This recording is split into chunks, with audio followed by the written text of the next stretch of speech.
Here we are back with Living Room Talk. We're continuing on the debate with the vice presidents.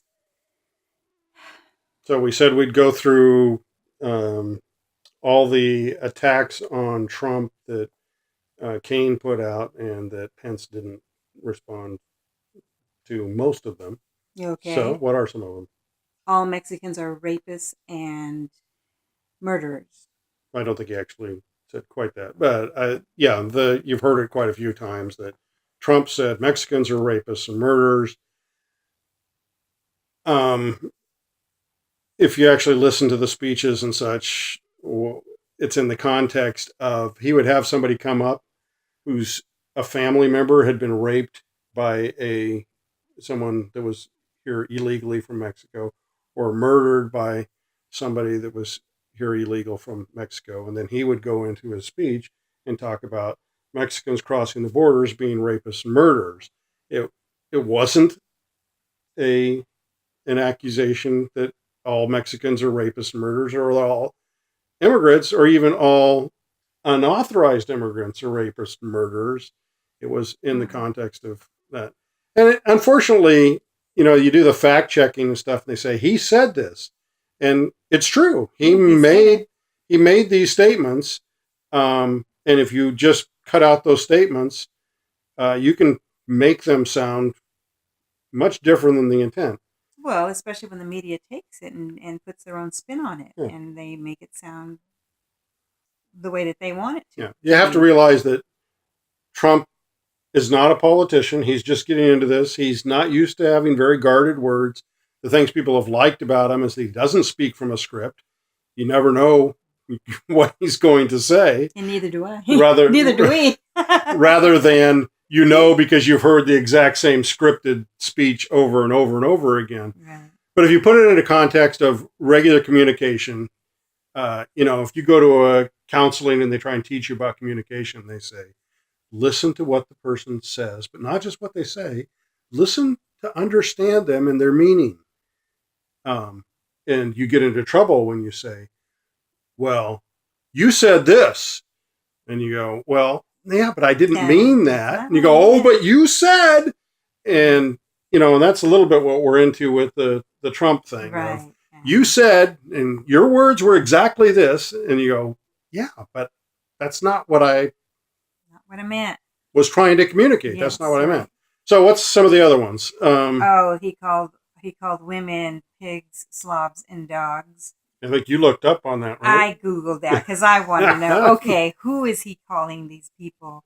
And there was a list of 7 women, but they make it sound like he's been saying this about a bunch of different women, and and some of them maybe they Yeah, at least deserved in what some cases, they what probably. how they were referenced. But I tell you, Machado, or however you say your name, you were Miss Universe. Come on. And Trump even stood up for you. They wanted to fire you. The panel of the Universe pageant wanted to fire you, and Trump stood up for you. And, you know, but that's just it. You have to keep up appearances.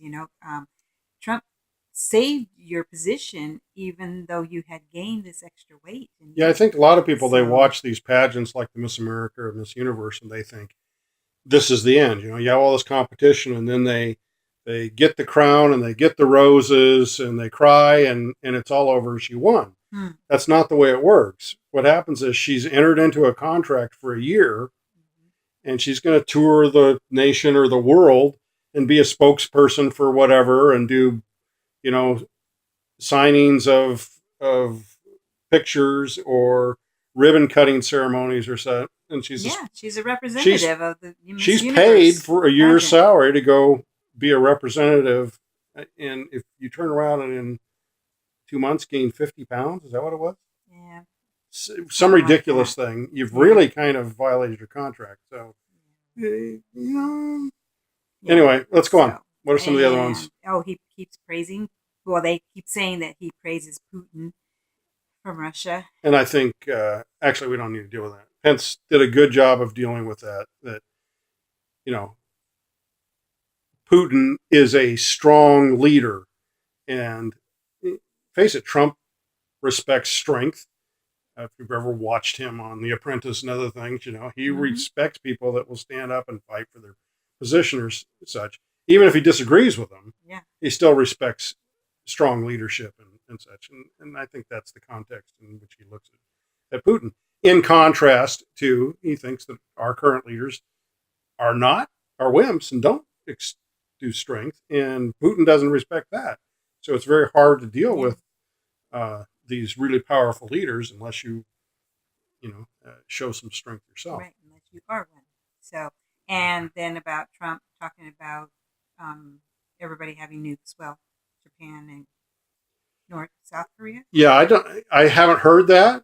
We just read a little bit about it, and I think that's also pulled out of context. That it's American policy to stop nuclear proliferation, and it's not. We're not going to promote nuclear proliferation. Yeah, no, I don't think Japan would want it. He was talking about South Korea and Japan. Mm-hmm. Japan will not accept nuclear weapons. We sent a couple to them years ago, and they didn't like it, and they don't like them there. So they won't take nuclear weapons ever.